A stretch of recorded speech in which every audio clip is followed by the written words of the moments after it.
grapes, us Greeks. I'm a grape eater. Mormons eat grapes. What's up, guys? Welcome back to my channel. So I'm here today to talk about The Real Housewives of Salt Lake City, Season 5, Episode 6, Mafia Wives and Bad Vibes.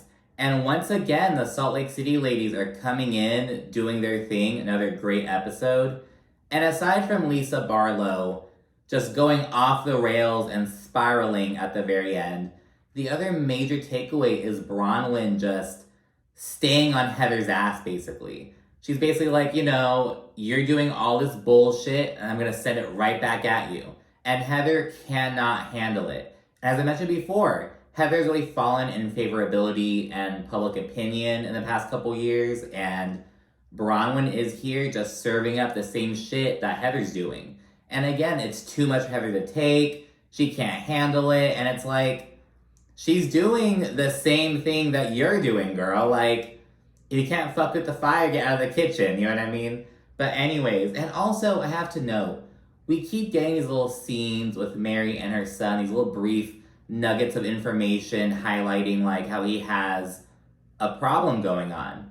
And we know from the trailer earlier this season that she's gonna have a sit down with him later on. And I'm like, are we gonna keep getting these like crumbs all the way to like the finale? Like, when are they gonna have their like sit down conversation? Because we keep getting these like little scenes, really brief scenes that will just paint a picture of like what's going on with Robert Jr. But again, we're not getting that sit down yet. So I really hope it comes before the finale.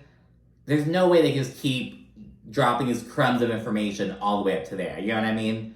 But it's like we're seeing these little scenes and I want to see something come of it. You know what I mean? I want to see the sit down happen. Like, I want to see them like address it head on and not just like pussyfoot around it anymore. You know what I mean? It's kind of like, okay, like get to it. You know what I mean? But anyways, hopefully that'll come before the finale. Because again, we're getting these little crumbs of information, but nothing's really coming of it. Just kind of painting a picture for us. Anyways, the episode begins with this Godfather-ass opening, and Angie sharing that for her 25th wedding anniversary, her anniversary party, if you will, she wants to have it be Mob Wives themed, paying homage to last season where she's accused of being in the Greek Mafia. And she sends out these really creative invitations. And Lisa is surprised to be invited since she and Angie really haven't spoken since Milwaukee. Later on, Angie notes that she and Lisa have been friends for 15 years and it wouldn't have been right to not invite her. Even if they're in a weird situation, she still wants to extend the olive branch, if you will. And yeah, Lisa also tells Henry about how, Angie basically insinuated that I was a bad mom, blah, blah, blah. I'm like, why are you telling Henry this? Like, you need that validation from your son, because of course he's gonna be like, you're a great mom. You know, it's like, why are you telling your son this? Like, okay, girl, whatever. She then gets on FaceTime with Jack, with her husband and Henry, and Jack is like, I'm at the finest eating establishment in all of Colombia. He's eating a fucking torta and shit. It's like, oh God, it's like, I'm in the finest eating establishment. As if there aren't like nice restaurants, nice areas anywhere in Colombia. Like, okay, Jack, like, whatever, dude. And Lisa then opens up how hard it's been with Jack having his health issues. She notes that they've rolled out some pretty like serious conditions, but there's still something going on with him. And she says that now is the worst time to question her parenting because of what she's going through, basically. We then see Whitney and Meredith meet up. And after Whitney immediately apologizes to Meredith for not giving her the benefit of the doubt, she admits that she now thinks that Lisa is the one who tried to hurt her. And Meredith tells Whitney to keep an open mind, and she's like, I don't want you to have to go through the same thing, basically. Like, you gun for Lisa, then you end up being wrong and having to apologize, just like you're doing now, basically. And after Whitney notes that she heard this information from Adam, from Up and Adam, who spoke to another blogger and whatnot, Meredith tells her to be sure that her sources don't have alternative underlying intentions, basically. And Adam is accusing production of basically combining two separate conversations in editing, basically.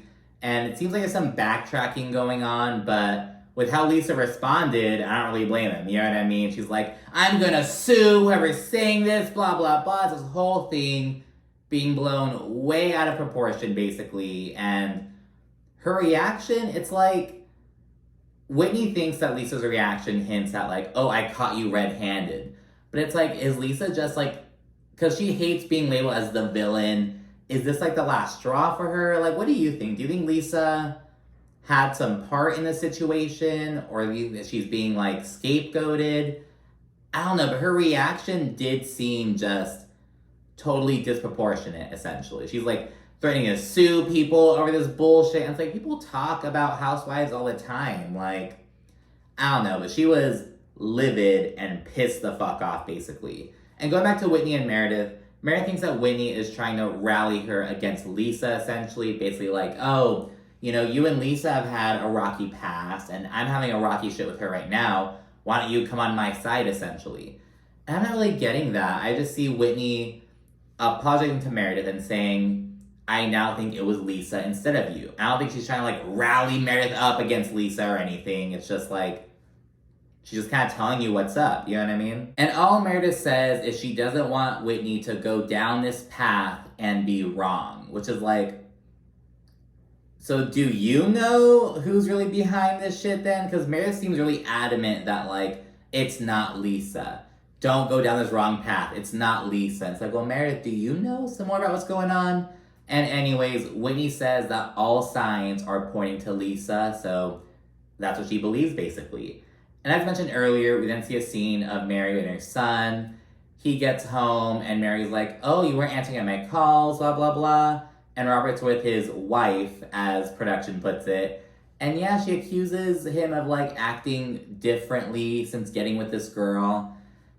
And it's like, well, are you blaming the girl for his own bullshit? Like, even when I watch episodes of, like, Intervention and shit, and, like, the parents are like, oh my gosh, this guy is responsible for my daughter's addiction. He got her using heroin, all this shit. It's like, did he put the damn needle in her arm? Like, it takes two to tango, you know what I mean? I just don't like the whole, like, oh, he's acting differently because of her, or she's doing drugs because of him. It's like, yeah, you know what I mean? People, like, influence each other, but, like, you have your own autonomy. You have, you know what I mean? It's just, like, it feels like a way of, like, just not taking accountability or not owning that your child made their own decisions. You know what I mean? Anyways, Mary then notes that she's glad that Robert is still living at home because, like, she's able to keep an eye on him. She's able to see him and, like, have this be his, like, safe space, essentially. And again, we just keep getting these little, like, nuggets of information, these little scenes, these little crumbs. And it's like, is gonna go anywhere? And I really hope that they don't just keep doing this until, like, the finale. You know what I mean? Like, yeah, we get it. He's struggling with addiction. Like, we're seeing Mary talk about it. Like, what's going on with this? Mary then has Bronwyn over, and we learn that they have really been hitting it off. So, of course, we've seen them, like, get along really well since the first episode this season, but they really kept building on their friendship. Bronwyn waltzes in with this huge-ass orchid, and Mary loves orchids, it turns out. They just really vibe.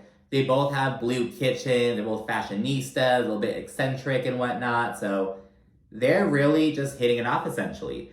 And Bronwyn begins telling Mary a bit about, like, the whole situation with Lisa, about how she knows Gwen's grandparents when Gwen has never met them. And this leads Mary to talk about her own family situation. And she notes that with her son Robert, so 3 of his grandparents have passed away, and the only one who's still alive is Mary's mother. But Mary and her mom don't talk. Her mother has never met Robert Jr., and Mary talks about how her mom was really just concerned about herself and just really not worried about her family or anything. And I have to also point, so we don't really know the history between Mary and her mother or anything, but we also can't ignore the fact that, like, Mary got married to her former step-grandfather, her mother's former stepdad, and had a baby with him, so I can kind of get why the mom might be kind of weirded out by that. Like, okay, is this kid's my grandchild, but also my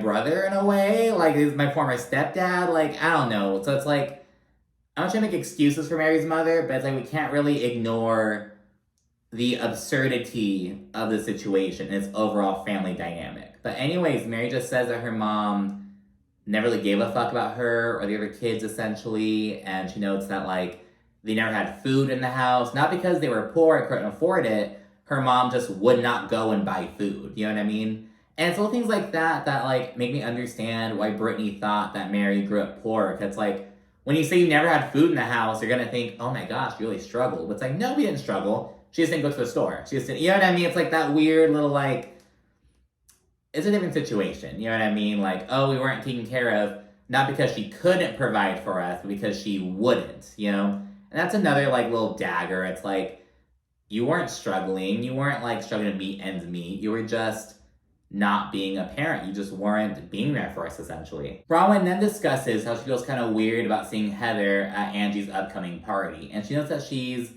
on the cusp of being over her bullshit. And she then notes how Heather told Lisa about Angie's comment about her parenting. And she's like, why would she do that? And she says that whenever there's some mean shit going on in the group, Heather is somehow always at the center of it. Mary then says that she has always clocked Heather as being two-faced from the very beginning. She then mentions ziplining, where Heather basically blatantly took Lisa's side over Angie's before reiterating that Heather is fake and leads with lies. And Bronwyn really thinks that Angie should be aware that Heather's out here sharing their conversations with Lisa. And Mary thinks that Bronwyn should let her know. She basically encourages her to serve up the same behavior that Heather's been serving up. And Bronwyn takes this advice, and it is beautiful later on. It's now Angie's 25th wedding anniversary party. And when Meredith rolls in, we see a little flashback of Angie and Sean basically debating about whether to invite her. So last season, Sean made it clear that Meredith was not welcome in their home, yada, yada, yada. But Angie notes that she and Meredith are in a good space now, and she wants to, again, kind of extend that olive branch. And Meredith claims that she's grateful and surprised to be invited, though she cannot help but throw some nasty-ass shade in her confessional. Not even shade, just being nasty in her confessional for no damn reason. I guess this is a step forward, but I will say that Mob Wives is a strange theme to me to celebrate your anniversary. I don't really see it as an expression of love, but I guess this is how she celebrates her family. After settling in, Meredith encourages Whitney to chat with Lisa at the event, and Whitney agrees with this. And again, I feel like Meredith knows more than she's letting on. I don't know, like, I feel like she knows a bit more about where this rumor came from than she's suggesting. But anyways, this winds up turning to a whole blow up between Whitney and Lisa. The husbands even get into it. And side note, Whitney's husband, Justin, could totally whoop John Barlow's ass. I'm just gonna put it like that, basically. Lisa then arrives, and Brittany rolls in with a brand new man named Aaron.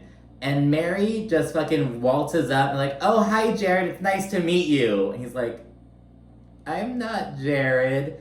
And yeah, and Brittany says that, like, when she's heartbroken, she just wipes her tears away and immediately starts dating again. And it's like, and that's the problem, girl. Like, I hate someone who just cannot be single. It's like you're incapable of, like, doing your own thing. Like, and there are a lot of people like that. But it's like, dude, like, fix your own shit first. Like, oh my gosh. And yeah, we then get Angie, Sean, and their family toasting to their marriage. It's a really sweet scene. Again, Angie's really close with her father because after her mother passed away, he really stepped up and was just like, well, I have these 7 kids and I'm the only provider. I gotta make it work. And he did. And, you know, there are a lot of dads who, like, wouldn't do that, basically, which is really shitty to say, but she really notes that he really set a high standard for her to find a husband. Like, you know what I mean? Like, my dad's this great guy. I need to find a great guy. And she seems to have found one, she thinks. And shortly after this toast, Bronwyn approaches Angie and lets her know that Heather's over here with Lisa, just starting little fires. Bronwyn says that Heather starts little fires before walking away and watching it burn.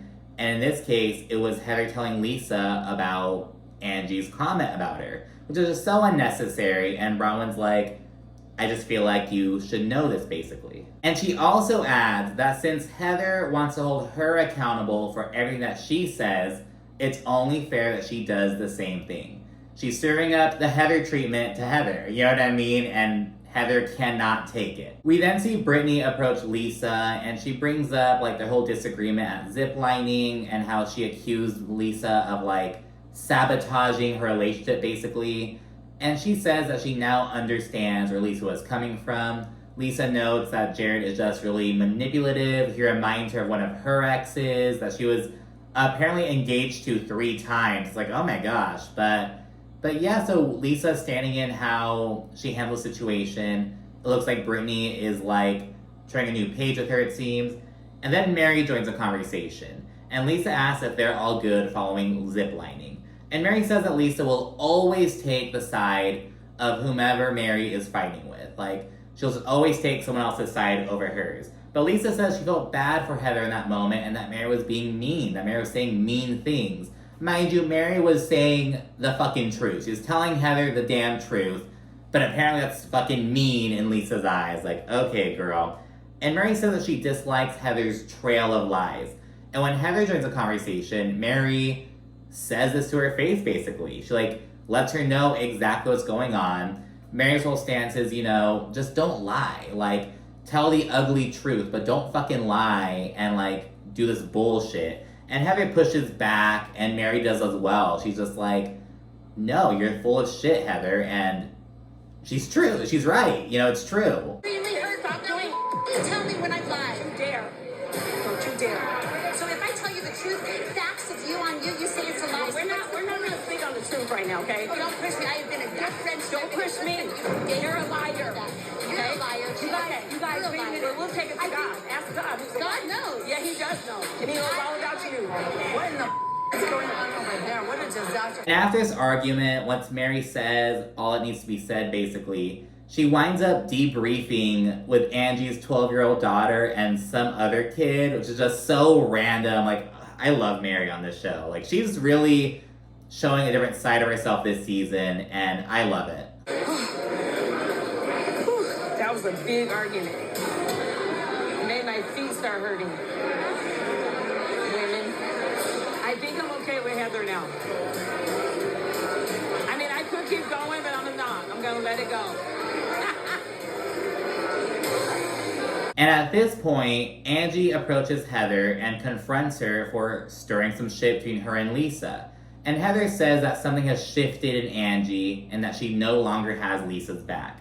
And Angie says that Heather takes sides and that she needs to be fair. Like, you can't just fucking bash on me and take Lisa's side every fucking time. You have to be, if you want to be this, like, neutral party, you have to actually be neutral. But you're not neutral. You're taking Lisa's side instead.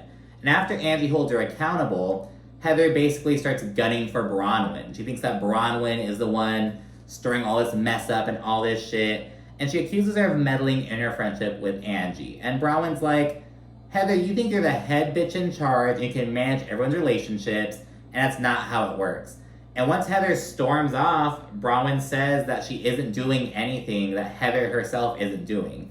Again, she's giving Heather the Heather special, but she cannot handle it. And that's why I like Bronwyn, especially after this episode, like, get her again, you know what I mean? And at this point, Jared, Brittany's ex, rolls in. And it turns out that Whitney's messy-ass husband invited him. And it's like, oh my god, like, that's just so awful. Brittany is, like, crying in the corner. She's, like, aghast to see him. It's just like, oh my gosh.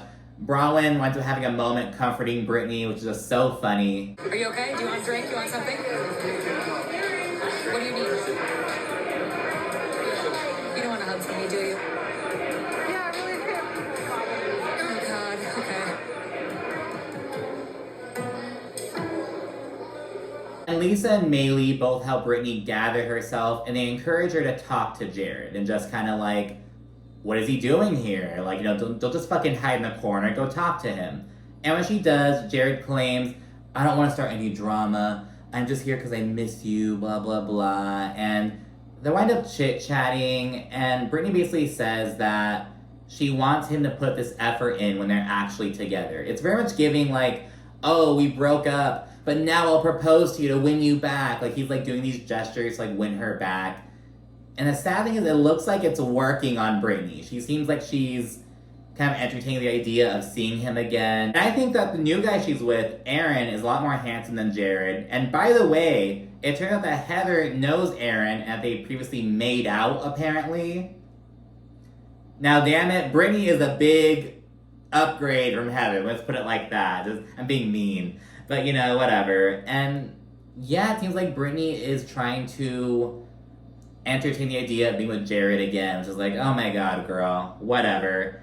And finally, the last little scene of the night is Whitney approaching Lisa and confronting her for basically starting the rumor about her jewelry business. And Lisa is immediately taken aback, she's flustered, she's just pissed the fuck off, and she denies this, and she actually threatens to sue whomever started this rumor. She's like, whoever's saying that I'm behind this, I'm gonna sue them. And she calls up her like head of cybersecurity, and she's like, we're gonna go the distance on this. I want to involve the Salt Lake City Police Department, the LAPD. I want answers and I want to sue someone. Like, bring me their head type shit. It's like, oh my god, she's just going off the rails. Hold on, give me names right now. We're going to investigate every one of them. Oh, no. I'm going to, hey, Sean, I need an investigation opened. I'm being accused of doing something I did not do. I'm going to send you information, and I want to go the distance on it. Lisa gets loud and tells Winnie to shut the fuck up, and it's this whole fucking thing. Lisa just keeps on going. And Whitney says that Lisa's reaction proves that she was caught red-handed. And it's like, I don't know, do you think Lisa was caught red-handed, or do you think this is just like the straw that broke the camel's back? Because Lisa's been saying, I'm not the villain, I'm tired of being made into the villain, and now she's just over it. I don't really know, but again, I feel like Meredith knows more than she's letting on. I'm sticking with that. And yeah, Lisa then starts telling Justin that Whitney's a liar, blah, blah, blah. She like goes in, I don't want to say in his face, but she goes up to Justin and starts like shit-talking Whitney basically. And Justin's like, don't call my wife a liar. She's not a liar. And in this whole interaction, John Barlow is just sitting there like smiling and laughing. But when Justin responds, fucking John gets all upset with him. He actually puts his hands on him. Like, hey, don't talk to my wife like that. And it's like, first of all, Justin would beat your fucking ass, dude. Like, don't, like, you're not gonna win that one, John. And again, it's like, he's just standing there like a pussy, like, yeah, Lisa, let him know, yeah. It's like, not to be that dude, but it's like, dude, like, tell your wife to chill. Like, okay, dude. And that's where the episode ends. God, Justin would just whoop John Barlow's ass, though. Like, it seems like he fucking deserved it, because he put his hands on him again. It was like a 2-time kind of thing, and it's like, dude, Justin, push him back. Like, please, he needs it. He, like, needs a taste of that shit, to be honest. Like, it was just a wild ride, to be honest. Lies and sift through the I would never, ever. She is a liar. Don't call my wife a liar. She's a liar. She's not a liar. She's not a liar. She's a liar. Stop. Away from me. Don't say the word to my wife. Yeah, I'm gonna pound his ass. You will have the police involved. Stop. Quite the anniversary party. But anyways, let me know what you think down in the comment section. Be sure to like and subscribe. And of course, stay tuned for more. Thanks again. Bye.